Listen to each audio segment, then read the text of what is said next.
నూతన సంవత్సర శుభాకాంక్షలండి. ద్వాదశ రాశిలో 8వ రాశి వృశ్చిక రాశి వారి జ్యోతిష్య బలం ఎలా ఉందో చూద్దామండి. 2025వ సంవత్సరం వారి జాతక బలం భూత భవిష్యత్తు వర్ధమానం. గవ్వల శాస్త్రం, ఈ గవ్వల శాస్త్రాన్ని చింతామణి శాస్త్రం అంటారు, అలాగే మాత్రం లకుట ప్రశ్న శాస్త్రం అంటారు. జ్యోతిష్యంలో ఎన్నో రకాలు ఉంటుందండి. ఇది ఒక విధానం, ప్రాచీన కాలం నుంచి ఈ విధానం. ఈ గవ్వల శాస్త్రం అంటే ఒక లెక్క పెట్టడం అండి, గణితం లెక్క.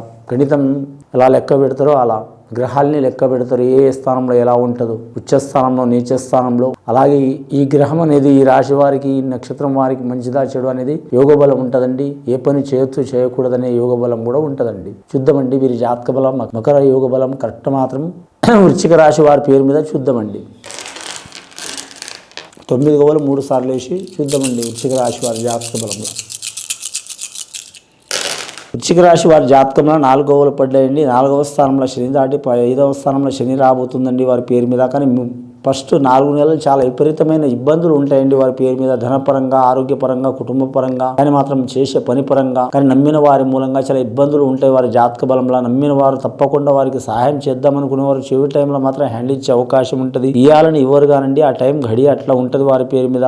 4 దిక్కుల నుంచి మాత్రం వీరికి నరఘోష చాలా ఉంది, చాలా వరకు ఇబ్బందులకరమైన పరిస్థితి ఉంది. కాబట్టి వీరి జాతకంలో చూడాలంటే మాత్రం ఎవరిని పూజ చేసినా చేయకపోయినా మాత్రం ముఖ్యంగా ఆంజనేయ స్వామిని ఆరాధన చేయటం, కానీ శనేశ్వరుని ఆరాధన చేయటం, శనేశ్వరుని తైలాభిషేకం చేయటం, అలాగే సద్బ్రాహ్మణులతో నవగ్రహాల పూజ ఆరాధన చేయటం చాలా వరకు మంచిది వీరి పేరు మీద. ముఖ్యంగా మాత్రం ఇంట్లో మాత్రం పాత వస్తువులు కానీ, ఇనుప వస్తువులు కానీ విసర్జించడం చాలా వరకు మంచిది. అలాగే వీరి పేరు మీద చూడాలంటే మాత్రం ఖచ్చితంగా ఇంట్లో వ్యాపారస్తులైతే పటిక బెల్లం కట్టడం మంచిదండి. అలాగే డైరెక్ట్ కనబడేటట్టు టేబుల్ మీద పెట్టడం మంచిది, తూర్పు మూల కానీ, ఉత్తరం మూల కానీ. అలాగే చీమలకు మాత్రం చక్కెర దానం చేయడం చాలా మంచిది. నలుపు చీమలకు, నల్లటి చీమలు లక్ష్మీప్రదం అంటారు. అలాగని ఎర్రటి చీమలు దరిద్ర ఫలం కాదు, కానీ నల్లటి చీమలు లక్ష్మీప్రదం అంటారు. కాబట్టి శ్రమజీవుకులు అంటారు. కాబట్టి మన జీవరాశుల్లో నంబర్ 1 శ్రమ చేసేవారంటే మాత్రం చీమలే అండి. కాబట్టి లక్ష్మీప్రదం వారు. అలా ఆ చీమలకు మాత్రం ఖచ్చితంగా మాత్రం చక్కెర కానీ, బెల్లం కానీ ఖచ్చితంగా మాత్రం వేయడం చాలా వరకు మంచిది.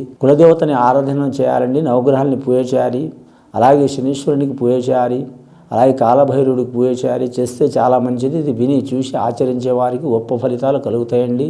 శుభం భూయాత్.